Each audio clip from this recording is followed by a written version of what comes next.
अस्सलामुअलैकुम वरहमतुल्लाहि वबरकातुहू। दोस्तों, अक्सर हमारे साथी अलीगढ़ मुस्लिम यूनिवर्सिटी के ब्रिज कोर्स के बारे में सवाल करते रहते हैं कि ये ब्रिज कोर्स है क्या, किन के लिए है, इसकी प्रिपरेशन कैसे करें, इसका फ़ायदा क्या है।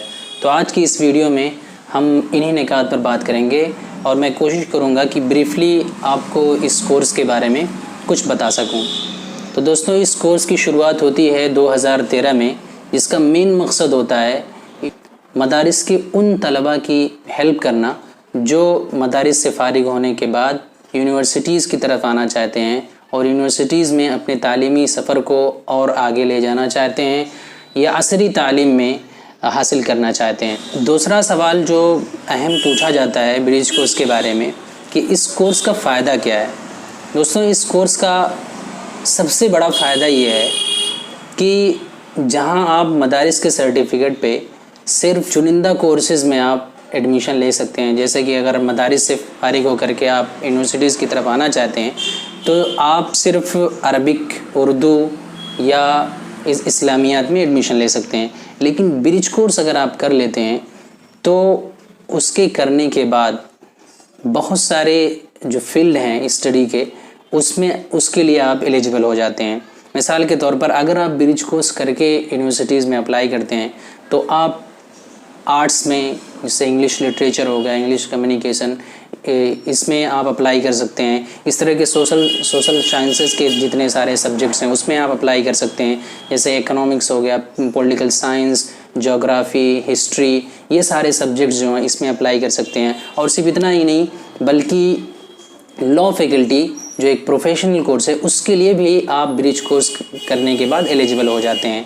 इस तरह से मैनेजमेंट का कोर्स है उसमें के लिए भी आप एलिजिबल हो जाते हैं। तो दोस्तों, आप देख सकते हैं कि इस कोर्स का कितना बड़ा फ़ायदा है कि वही बच्चे जिनके लिए सिर्फ आर्ट्स के दरवाज़े खुले हुए थे, अब उनके लिए और बहुत सारे दरवाज़े ओपन हो जाते हैं।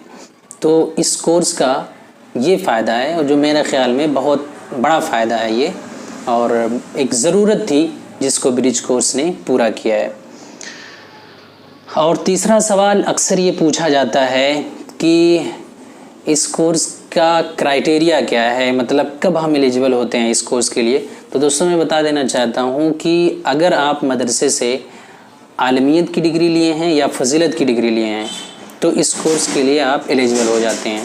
और आलमियत और फजीलत उन मदारिस, इंडिया के उन मदारिस से होनी चाहिए जो कि अलीगढ़ मुस्लिम यूनिवर्सिटी से रिकग्नाइज़ हैं, जो मुल्हिक हैं, यहाँ से एफिलिएटेड हैं। और तीसरा जो सवाल अक्सर हमारे साथी पूछते रहते हैं इस ब्रिज कोर्स के बारे में कि इसकी प्रिपरेशन कैसे करें, तैयारी कैसे करें। और ये सबसे अहम सवाल है क्योंकि तरह तरह के किताबों में इधर उधर भटके रहते हैं, जो मेन मुद्दा है उस पर वो तैयारी नहीं कर पाते हैं। तो मैं ब्रीफली जो पेपर होता है यहाँ का ब्रिज कोर्स का या जो एग्ज़ाम होता है उसको मैं 3 हिस्सों में अगर डिवाइड करूँ तो एक आता है जीके का पार्ट आता है इस पेपर में, और दूसरा है इस्लामिक स्टडीज़ का पार्ट, और तीसरा इंग्लिश का पार्ट है। ये 3 मेन चीज़ें होती हैं। इन्हीं सारी चीज़ों में सवालात जो होते हैं एग्ज़ाम के वो घिरे होते हैं। तो जीके का जो पार्ट होता है, तो दोस्तों ये ध्यान रखना चाहिए कि आप जिस जगह एग्ज़ाम देने जा रहे हो उसके बारे में भी हम देखें। अपना जो करंट अफेयर है वो तो हमें आनी चाहिए, लेकिन जैसे अलीगढ़ मुस्लिम यूनिवर्सिटी में हम एडमिशन के लिए आ रहे हैं तो यहाँ के बारे में, अलीगढ़ मुस्लिम यूनिवर्सिटी की तासीस, यहाँ की तारीख़, सर सैयद अलैहिर्रहमा, उनके बारे में, उनकी पैदाइश कब हुई, उनका इंतकाल कब हुआ, उनके कारनामे क्या हैं, उन्होंने जो जरायद यहाँ से निकाले हैं जैसे मजल्ला तहज़ीबुल अखलाक वगैरह है, इसके बारे में देखनी चाहिए। और जो करंट अफेयर हैं उसमें देखना चाहिए। ये जीके के पार्ट में आपको ध्यान रखना चाहिए कि जहाँ हम एग्ज़ाम देने जा रहे हैं उसके बारे में भी हम चीज़ें देखें, क्योंकि अक्सर बच्चे तैयारी करते हैं तो वो दुनिया में क्या चल रहे हैं, कहाँ कौन सा बड़ा कौन सा छोटा, वो देख के आते हैं और जहाँ जाते हैं उसके बारे में भूल जाते हैं देखना। तो ये पार्ट हमको कंसीडर करना चाहिए। और दूसरा जो सेक्शन मैंने डिवाइड किया इस्लामिक स्टडीज़ का, इस्लामिक स्टडीज़ में फिर हम इसको फर्दर डिवाइड कर सकते हैं। जैसे इस्लामिक स्टडीज़ में आप देख लीजिए कि बैनुल मसालिक और कई सारी मसलकें हैं जिनमें अलग अलग किताबें होती हैं। जैसे अगर अहले हदीस का देखा जाए तो उसमें फ़िक़ह की किताबें अलग चलती हैं। उसके बाद में अगर देवबंदी का देख लिया जाए तो उनमें अलग किताबें चलती हैं फ़िक़ह की। इस तरह से और भी मसलक के जो किताबें हैं, मशहूर किताबें हैं, उस पे देख लेनी चाहिए।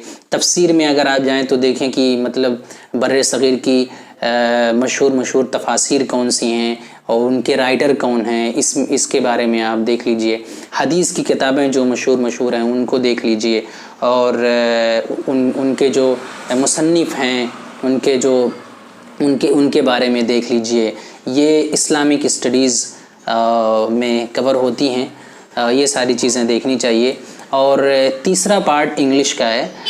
इंग्लिश तो खैर जनरल ही होता है, लेकिन जनरल इंग्लिश में भी आपको जो चीज़ें देखनी है, ग्रामर एंड कंपोजिशन आप देख लीजिए, पार्ट ऑफ स्पीच देख लीजिए, उसके बारे में एस्से राइटिंग देख लीजिए आप, उसके बारे में वोकेबलरी देख लीजिए, सिनोनिम्स एंटोनिम्स पूछे जाते हैं। और दोस्तों मैं रेकमेंड करूँगा कि आप प्रैक्टिस कर लें एस्से लिखने के बारे में। जैसे इंडिया में बहुत बड़े मोन्यूमेंट्स हैं, ताजमहल हो गया, लाल किला हो गया, इस पे पूछा जा सकता है कि इसके बारे में थोड़ा ब्रीफ नोट लिखो।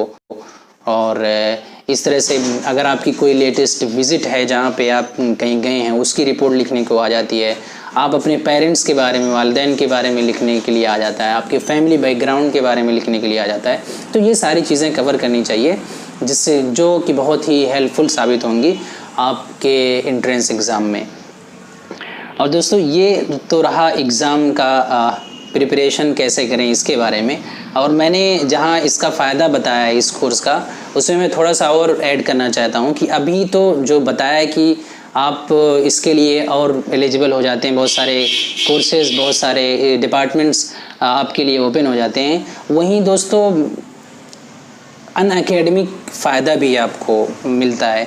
जैसे कि मिसाल के तौर पे अगर आप कैंपस में एक साल गुजारते हैं तो वो इस तरह का इन्वायरमेंट उसमें बनता है कि कई सारे मसालिक के स्टूडेंट उसमें आ जाते हैं। मिसाल के तौर पे कोई सल्फिया से आया हुआ है, कोई नदवा से आया है, कोई सहारनपुर से आया है। तो आप देख रहे हैं ये तमाम मसालिक का जो एक संगम हो रहा है, उस संगम का एक तजर्बा मिलेगा आपको। दूसरा फ़ायदा ये है कि जब आप ब्रिज कोर्स में रहते हैं, ये एक प्री यूनिवर्सिटी कोर्स के तौर पर, तो आप आने वाले फ्यूचर कोर्सेज़ के लिए बहुत सारा डिस्कशन करते हैं कि आगे कहाँ अप्लाई करें, किस कोर्स में हम एडमिशन लें, कौन सा अच्छा रहेगा हमारे लिए। तो ये बहुत अच्छा मौका मिलता है आपको बात करने के लिए। तो इससे हमारा जो फ्यूचर और जो स्टेप होता है वो और क्लियर हो जाता है।